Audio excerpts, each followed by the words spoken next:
Hello दोस्तों, नमस्कार। आप सभी का हमारे YouTube channel Nayra online info पर मैं उमेश चक्रवर्ती सभी का स्वागत करता हूं और आशा करता हूं कि आप सब सही होंगे, ठीक होंगे और मैं भी ठीक हूं। तो दोस्तों, आज की वीडियो में हम आपको यह बताएंगे कि जो वर्तमान में एमपीपीएससी स्टेट एलिजिबिलिटी जो टेस्ट है उसका ऑनलाइन आवेदन कैसे करें। अपनी ही मोबाइल से ही स्टेप बाय स्टेप हम इस वीडियो के माध्यम से आपको रजिस्ट्रेशन से प्रिंट तक की पूरी जानकारी देंगे। तो दोस्तों, वीडियो को स्किप करके ना देखें, वीडियो को पूरा ही देखें, अधूरा ज्ञान प्राप्त ना करें। तो दोस्तों, अब वीडियो को आगे बढ़ाने से पहले यदि आप हमारे चैनल में नए हो तो हमारे चैनल को करिए आप सब्सक्राइब, क्योंकि हम रोज प्रतिदिन आपके लिए न्यू न्यू वीडियो लेकर आते हैं। तो चलिए दोस्तों, आप यदि आपके पास एंड्रॉयड मोबाइल है, डेस्कटॉप या लैपटॉप है, तो आप अपने मोबाइल पे किसी ब्राउज़र पर सर्च बॉक्स पर टाइप करना है mpsc.mp.gov.in। टाइप करने के बाद यदि आपके पास डेस्कटॉप है, कंप्यूटर है या लैपटॉप है, तो आप इंटर की बटन दबाते ही सर्च होने लगेगा। यदि आप एंड्रॉयड से यूज करोगे तो आप सर्च जैसे ही करोगे तो आपके सामने नया पृष्ठ इस प्रकार से ओपन रहेगा। हमने ऑलरेडी इस पृष्ठ को ओपन कर लिए हैं। तो दोस्तों, ये मध्य प्रदेश लोक सेवा आयोग का ऑफिशियल वेबसाइट है। यहाँ से हम एमपीपीएससी का ऑनलाइन आवेदन कर सकते हैं। तो ऑनलाइन आवेदन करने के लिए आपको नीचे माउस से स्क्रॉल करते हुए इम्पोर्टेंट लिंक्स पर जाना और यहाँ पर 4 विकल्प हैं: यूपीएससी, एमपी ऑनलाइन, एमपी रोजगार पोर्टल, नाउ यार एप्लीकेशन। नाउ यार एप्लीकेशन नंबर पे आप यदि आपने ऑनलाइन आवेदन किया है, फॉर्म कंप्लीट नहीं हुआ है, तो आप यहाँ से एप्लीकेशन नंबर ढूंढकर और फॉर्म को कंप्लीट कर सकते हैं। तो चलिए दोस्तों, अब हम आपको बताएंगे एमपीपीएससी स्टेट एलिजिबिलिटी टेस्ट का जो ऑनलाइन आवेदन किस प्रकार करें। तो आपको सबसे पहले आना एमपी ऑनलाइन पर। आने के बाद आपको क्लिक करना है। जैसे ही आप इस पर क्लिक करोगे तो आपके सामने एक नया पृष्ठ ओपन होगा कुछ इस प्रकार से, मध्य प्रदेश लोक सेवा आयोग। यहाँ से आप यदि एमपी ऑनलाइन कियोस्क हो तो लॉगिन भी कर सकते हो, यदि नहीं है, यदि आप मोबाइल से फिल कर रहे हैं तो भी सही है। तो आप यहाँ पर आने के बाद आपके लिए शो होगा। तो एमपीपीएससी फॉर्म भरने के लिए आपको नीचे स्क्रॉल करते हुए आना है और यहाँ पर दिया है मध्य प्रदेश राज्य पात्रता परीक्षा 2025। Last date and time of apply form is 20 नवंबर इसकी लास्ट डेट है। तो यहाँ से एप्लीकेशन फॉर्म हम यहाँ से आवेदन कर सकते हैं और यदि आवेदन करने के बाद छूट गया है तो हम उसे अनपे, यदि आपका पेमेंट नहीं हुआ है, यदि आप पेमेंट करना चाहते हो तो आप यहाँ पर दूसरे नंबर पे फॉर अनपेड एप्लीकेशन फॉर्म पर जाकर आप क्लिक करके फॉर्म को पेड, मतलब ऑनलाइन जो पैसा है वो यहाँ से पे करके फॉर्म को कंप्लीट कर सकते हो। एडिट एप्लीकेशन फॉर्म की जो डेट है वो 22 नवंबर तक की है। तो हम यहाँ एप्लीकेशन फॉर्म अप्लाई यहाँ से करेंगे। फर्स्ट वाले पर आपको करना पड़ेगा क्लिक। जैसे ही आप क्लिक करोगे तो आपके सामने नया प्रकार का इस प्रकार का पृष्ठ आएगा। तो आप पहली बार कर रहे हो तो आपको पूरा रीड करना है। रीड करने के बाद जैसे ही आप इस पर क्लिक करोगे और मैं घोषणा करता या करती हूँ कि मैंने मध्य प्रदेश राज्य पात्रता परीक्षा सेट 2025 में दी गई समस्त जानकारी एवं शर्तें अच्छी तरह पढ़ ली है और मैं यह वचन देती हूँ कि इसका पालन करूँगा या करूँगी। इसके बाद आई एक्सेप्ट जैसे ही आप करोगे तो कृपया विज्ञापन नंबर के लिंक पर क्लिक करें तथा विज्ञापन में दी गई समस्त जानकारी एवं शर्तें अच्छी तरह पढ़ लें। मतलब आपको यहाँ पर जो हेडिंग दी है मध्य प्रदेश राज्य पात्रता परीक्षा पर आपको क्या करना पड़ेगा, क्लिक करना पड़ेगा। जैसे ही आप क्लिक करोगे तो आपके सामने पीडीएफ ओपन होगी। पीडीएफ में सारी जानकारी दी हुई है जो 2025 एमपीपीएससी स्टेट एलिजिबिलिटी टेस्ट के विषय में। तो आप अपनी आवश्यकता अनुसार इसको रीड कर सकते हैं। जैसे ही आप इस पर एक बार क्लिक करोगे और सेकेंड पे यदि ISF पर क्लिक करते हो तो आपके सामने फॉर्म अप्लाई करने का पृष्ठ ओपन हो जाएगा। तो चलिए दोस्तों, अब हम ऑनलाइन आवेदन यहाँ से प्रारंभ करते हैं।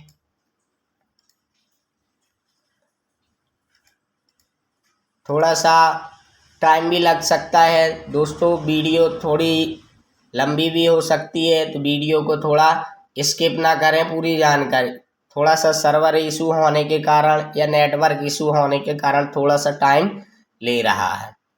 जैसे ही आप यहाँ से MP ऑनलाइन पे गए, PDF को रीड किए, इसके बाद फिर अगला प्रश्न, अब आपके लिए ऑनलाइन आवेदन हम यहाँ से पूरी जानकारी फिल करेंगे। तो दोस्तों सबसे पहले आप आवेदन भरने के फर्स्ट में है राज्य पात्रता परीक्षा हेतु ऐच्छिक विषय चुने। आपने ग्रेजुएशन या पोस्ट ग्रेजुएशन किया, जिस विषय से आपको उसको क्या करना है, यहाँ पर चुनना है। जैसे हमने होम साइंस चुन ली, इसके बाद यहाँ पर आएगा PGDCA के लिए। यदि आपने किया है तो आप PGDCA कर सकते हो। जैसे कॉमर्स हो गया, इकोनॉमिक्स हो गया, सर्वर इशू के कारण समय ले रहा थोड़ा सा। एक बार हम फिर से ओपन करेंगे। यहाँ से हम अपना जो ग्रेजुएशन में जिस विषय से हमने किया है उस विषय का क्या करना है, आपको चयन करना है। जैसे हमने जियोग्राफी किए, अब पोस्ट ग्रेजुएशन में भी वही ऑप्शन आएगा, हमने कर लिए ऑटोमेटिक। अब दूसरा विकल्प है कि अभ्यर्थी ने आवेदन तिथि से पूर्व क्या UGC net, CSIR net, Madhya Pradesh set पात्रता परीक्षा संबंधित विषय में प्रमाण पत्र प्राप्त किया है। यदि हाँ किए हो तो आप यस पर क्लिक कीजिए और यदि नहीं है तो ना पर क्लिक कीजिए। अब न्यूनतम शैक्षणिक योग्यता का विवरण, अभ्यर्थी परीक्षा में सम्मिलित होने के लिए अर्हता का चुनाव करें।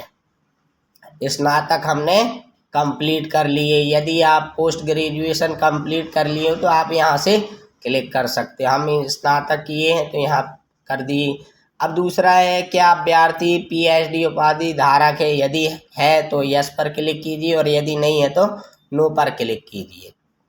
अगला विकल्प, जैसे ही आप यहाँ पर नो पर क्लिक करोगे तो दूसरा विकल्प ओपन नहीं होगा। फिर अब यहाँ अगली है व्यक्ति की जानकारी। आप ध्यान रहे जिसका भी ऑनलाइन आवेदन कर रहे हैं उस व्यक्ति की ऑनलाइन जानकारी यहाँ पर फिल करना पड़ेगा। अभ्यर्थी का प्रथम नाम यहाँ फिल करिए, यदि मध्य नाम है तो यहाँ पर फिल करिए और अंतिम नाम में सरनेम को फिल करना है। आप 10वीं या 12वीं की मार्कशीट ओपन पास पे रख के ही उससे देख कर डिटेल सारी भरिए। इसके बाद अभ्यर्थी का लिंग चुनना है, जैसा कि हमने लिंग भी चुन लिए। इसके बाद जन्म तिथि भी 10वीं या 12वीं की मार्कशीट को देखकर ही फिल कीजिए। जैसे ही आप डेट ऑफ बर्थ डालोगे तो आपकी उम्र भी ऑटोमेटिक यहाँ पर शो होने लगेगी। अब अगला है पिताजी का नाम। यहाँ पर पिता का नाम भी जैसे मार्कशीट पे है वैसे ही सेम रखिए। इसके बाद विवाह से संबंधित विवरण, यदि आप में से किसी की शादी हो गई है तो यस पर क्लिक कीजिए, यदि नहीं हुई है तो नो पर क्लिक कीजिए। जैसे ही आप नो पर क्लिक करोगे तो यहाँ पर काफ़ी जानकारी नहीं शो होगी। यदि हमारी हो गई है तो हम पत्नी का नाम भी लिखेंगे। फिर जीवित बच्चों की संख्या भी चुनना पड़ेगा। अगला विकल्प है क्या अंतिम बच्चे जुड़वा है तो नो पर क्लिक करिए, वो ऑटोमेटिक नहीं ले रहा है। अब अगला है नीचे मूल सूचना का विवरण, क्या अभ्यर्थी मध्य प्रदेश का मूल निवासी है तो यस पर क्लिक कीजिए। अब उसकी जाति जो है वो कौन सी कैटेगरी में आता है, UR में, SC, ST, OBC और EWS। तो हम OBC में आते हैं तो OBC फिल कर दी। क्या अभ्यर्थी क्रीमियल लेयर में आते हैं तो नो पर क्लिक कर दिए। अब यहाँ पर जाति का नाम, यहाँ पर बहुत ही सावधानी रखना पड़ेगा कि जैसे हमारी जाति चक्रवर्ती है, चक्रवर्ती ओबीसी आती है, तो हम ओबीसी नहीं लिखेंगे। यदि आप ओबीसी लिखोगे उसके बाद फॉर्म फिल करोगे तो आप एक्सेप्ट नहीं होगा। क्यों नहीं होगा? क्योंकि वहाँ पर जाति का पूरा नाम फिल करना पड़ता है। तो जैसे कि ओबीसी का पूरा नाम होता है अदर बैकवर्ड क्लासेस, यहाँ से हम कॉपी करके और यहीं पर क्या कर दिए, पेस्ट कर दिए। फिर अगला है मध्य प्रदेश शासन द्वारा प्राधिकारी द्वारा जारी स्थायी जाति प्रमाण पत्र का विवरण। यहाँ पर हमारा जो जाति प्रमाण पत्र है उसकी जानकारी फिल करना पड़ेगा। पहला है जारीकर्ता का पद नाम। आप अपनी जाति प्रमाण पत्र में देखना, जो हिंदी से है उसमें तो अनुविभागीय अधिकारी का नाम है, इंग्लिश में लिखा है sub divisional officer, sub divisional officer. इसके बाद अब आपका जाति प्रमाण पत्र कौन से ज़िले से बना है तो आप उस ज़िले का चयन कर दिए। जैसा कि हमारा मंडला है तो हमने मंडला का। अब यहाँ पर प्रमाण पत्र क्रमांक आपको याद रखना होगा कि प्रमाण पत्र की जगह आप अपनी जो जाति प्रमाण पत्र है उसमें प्रमाण पत्र क्रमांक होता है या सर्टिफिकेट नंबर होता है, उसी को यहाँ पर क्या करना पड़ेगा, फिल करना पड़ेगा। जैसा कि हम फिल कर रहे हैं। जाति प्रमाण पत्र सर्टिफिकेट नंबर फिल करने के बाद आपको प्रमाण पत्र जारी होने का दिनांक भी है। आपकी जाति प्रमाण पत्र पर भी डेट शो होती कि जिस दिन आपका जाति प्रमाण पत्र अप्रूवल हुआ है उसकी डेट डालना। अब यदि आप विकलांग हो तो यस पर क्लिक कीजिए, यदि नहीं हो तो नो पर क्लिक कीजिए। यदि है तो फिर उसका चिकित्सा अधिकारी द्वारा जो प्रमाण पत्र होता है उसमें यस करिए। अब विकलांगता का प्रकार है कि इनमें 3 है, अस्थिबाधित है, दृष्टिबाधित और श्रवण बाधित। 3 में से आप जौन सा भी हो तो आप इस पर क्लिक कर सकते हो। यदि नहीं है तो नो पर क्लिक कर देना, तो ऑटोमेटिक 3-5 स्टेप आपके फिल हो जाएंगे। फिर अगला है अन्य विवरण। क्या अभ्यर्थी कभी सेवा से पृथक करने के दंड से दंडित किया गया है? नहीं। यदि किसी व्यक्ति के विरुद्ध कोई अपराध तो नहीं है तो नो है तो यस पर क्लिक कीजिए और यदि नहीं है तो नो पर क्लिक कीजिए। क्या अभ्यर्थी आयोग की किसी परीक्षा अथवा चयन की विवर्चित अवधि में है तो नहीं पर कीजिए। अब अगला विकल्प है आपके पास परीक्षा केंद्र का विवरण। जी हाँ दोस्तों, आपको यहाँ पर 4 विकल्प दिए हुए हैं कि जो MPPSC स्टेट एलिजिबिलिटी जो टेस्ट है उसके लिए जब एग्ज़ाम होगा तो आपको सेंटर कहाँ दिया जाएगा, इसका विकल्प आप कर सकते हो। आप अपनी सुविधानुसार जौन सा सेंटर आपको पास में पड़े आप उसका चयन कर सकते हो। हमारा पास है फर्स्ट में जबलपुर, सेकेंड सतना, थर्ड रीवा और फोर्थ में फिर आपको जहाँ भी करना है आप कर सकते हो। इसके बाद शैक्षणिक विवरण, यहाँ पर 10वीं 12वीं ग्रेजुएशन पोस्ट ग्रेजुएशन की जानकारी यहाँ पर आपको क्या करना पड़ेगा, फिल करना पड़ेगा। जैसे कि पहला है उत्तीर्ण परीक्षा का नाम, तो यहाँ पर क्या डालोगे, 10वीं का MP बोर्ड ही लेती है परीक्षा, MP बोर्ड डाल दिए। अब यहाँ पर आपको ग्रेड से भी शो होता है और डिविजनल से। यदि आप ग्रेड से शो करना है तो आप अपनी मार्कशीट पर ग्रेड देखकर चढ़ा सकते हो। हम डिवीजन करेंगे तो विषय 10वीं में क्या होते हैं, आल होते हैं। पूर्णांक 10वीं में कितना होता है, 600 होता है। अब आप अपनी 10वीं की मार्कशीट पर देखकर इसको फिल करना कि 600 में से आपने कितने नंबर पाए। प्राप्तांक हमने नोट कर दिए। इसके बाद साइड पर क्लिक करने के बाद ऑटोमेटिक उसका प्रतिशत शो होने लगेगा। आप अपनी मार्कशीट पर देखकर अपना डिविजनल चेक कर सकते हो, फर्स्ट हो कि सेकेंड हो कि थर्ड हो। फिर इसके बाद संस्था का नाम MP बोर्ड हमने डाल दी। अब आपने 10वीं कौन से सत्र में किए हो पास, उसका डाल दिए। फिर इसके बाद रोल नंबर, आप रोल नंबर अपनी 10वीं की मार्कशीट से ही देखकर फिल करें। इसके बाद 10वीं की जानकारी हमने फिल कर दी। फिर सेकेंड है 12th की जानकारी। यहाँ से हम 12वीं कक्षा की जानकारी फिल करेंगे। 12वीं भी MP बोर्ड ही लेती है। संस्था का नाम हमने MP बोर्ड डाल दिए। डिविजनल में आएगा। विषय में क्या है हमारा, जैसे कि हमारा विषय है 12वीं में साइंस।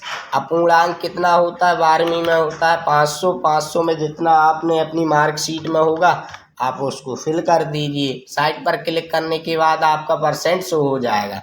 फिर डिवीजन चेक करोगे तो हमारा फर्स्ट है। इसके बाद संस्था का नाम, फिर MP बोर्ड आ जाएगा। आपने 12वीं कक्षा कौन से सत्र में पास की है, आप उस सत्र का नाम, यहाँ पर 12वीं का रोल नंबर फिल करना पड़ेगा।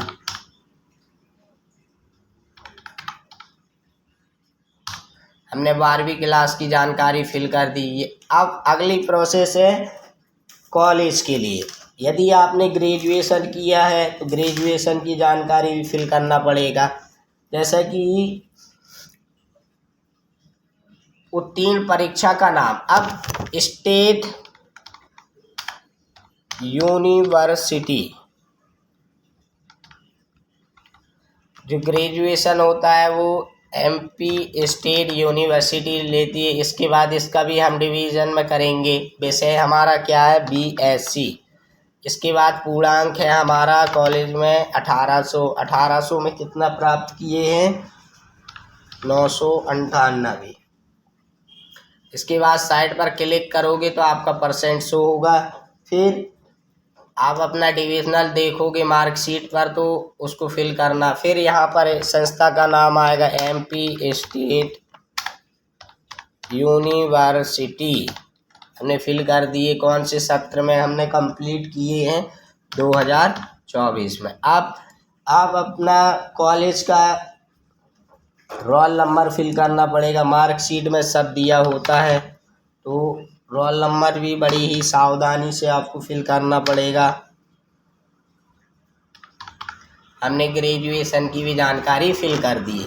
अब वर्तमान पता पत्राचार हेतु, यहाँ पर आप अपना वर्तमान का जो पता है उसको फिल करना पड़ेगा। राज्य, जैसा कि हमारा राज्य मध्य प्रदेश। जिला तो हमारा जिला है मंडला, तो हमने मंडला चुन ली। यहाँ पर पता, आप जहाँ रहते हो वहाँ का भी पता डाल सकते हो।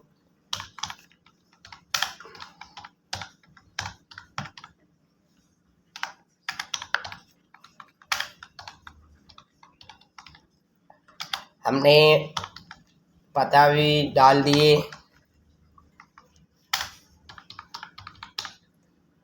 इसके बाद पिन कोड, आप अपना एरिया पिन कोड भी देख के डाल सकते हैं। आप अपने आधार कार्ड में भी देखोगे तो आपका एरिया पिन कोड डाला होता है। लैंडमार्क की जगह में यदि आपका जहाँ भी मकान हो उसके सामने कोई दुकान, बस स्टैंड, जो भी हो आप उसकी लैंडमार्क पर बता सकते हो।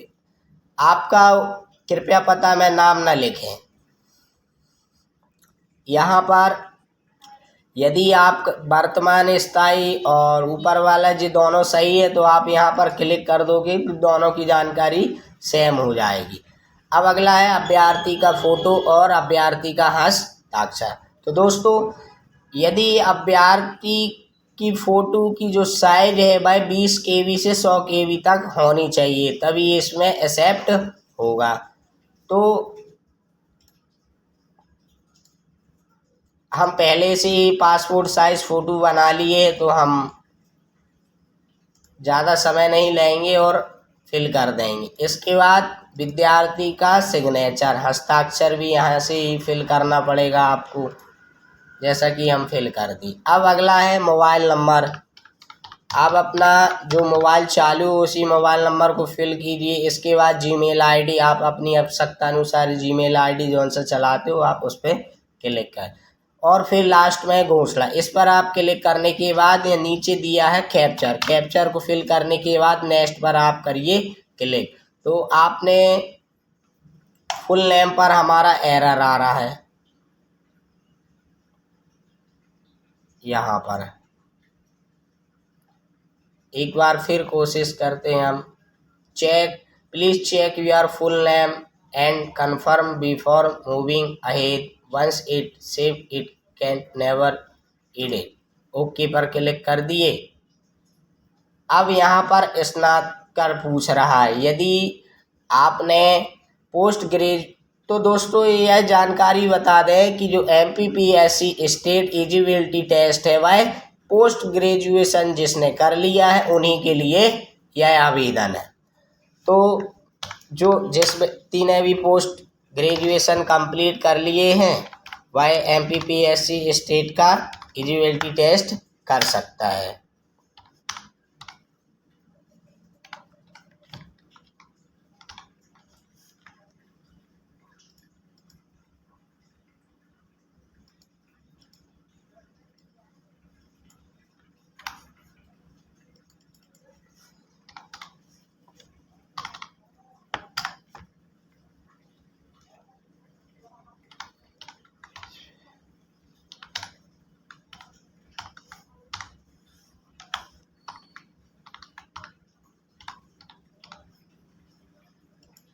तो यहाँ पर जिसने पोस्ट ग्रेजुएशन किया है वो यहाँ से फिल करके कर सकता है। हमने पोस्ट ग्रेजुएशन नहीं किए तो जानकारी नहीं फिल कर रहे। इसके बाद नेक्स्ट मात्र एक ही वीडियो है, आपके पास थोड़ा सा काम रहेगा।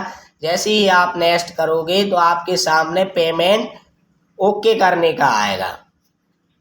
जैसा कि हम यहाँ से कृपया अब हमारा पूर्णांक जैसे कि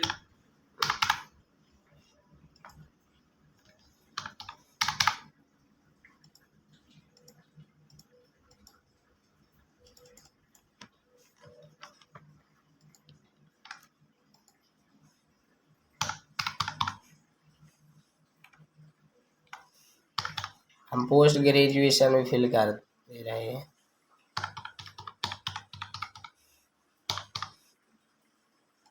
हमने यहाँ पर फिल कर दिए पोस्ट ग्रेजुएशन की फिर भी एरर आ रहा है, तो एक बार कोशिश कर अगला। हाँ, हमने जैसे ही पोस्ट ग्रेजुएशन की जानकारी फिल किए तो आपके सामने फिर एक बार आपको संकेत देगा कि आपकी जानकारी सही है कि नहीं है। आप फॉर्म को पूरा एक बार से देखकर फिर इस पर जैसे ही आप नेक्स्ट पर क्लिक करोगे तो कुछ समय आपके लिए एक नोटिफिकेशन आएगा। इसके बाद ही आप आगे की प्रक्रिया कर सकते हो। जैसे ही इस पर नेक्स्ट पर क्लिक करोगे तो अब बारी है आपकी पेमेंट की। पेमेंट आपको पेमेंट करने के लिए यदि आप MP ऑनलाइन कियोस्क की वॉलेट से भी कर सकते हो या UPI QR का ऑप्शन आता है उससे भी आप QR ओपन करके ऑनलाइन ही पेमेंट कर सकते हो। जैसा ही आप पेमेंट करोगे तो आपका ऑनलाइन आवेदन फिल हो जाएगा। तो थोड़ा सा सर्वर इशू होने के कारण समय ले रहा है। जैसा ही फॉर्म फिल होगा तो आगे की भी जानकारी हम बताएंगे।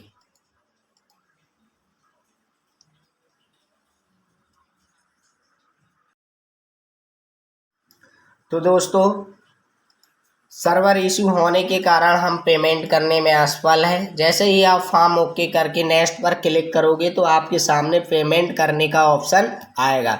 या तो आप MP ऑनलाइन वॉलेट से भी पेमेंट कर सकते हो या फिर UPI पेमेंट्स QR से भी पेमेंट कर सकते हो। तो दोस्तों वीडियो कैसी लगी लाइक कीजिए, कमेंट कीजिए, शेयर कीजिए और यदि हाँ हमारे चैनल में यदि आप नए हो तो हमारे चैनल को ज़रूर सब्सक्राइब करिए। धन्यवाद।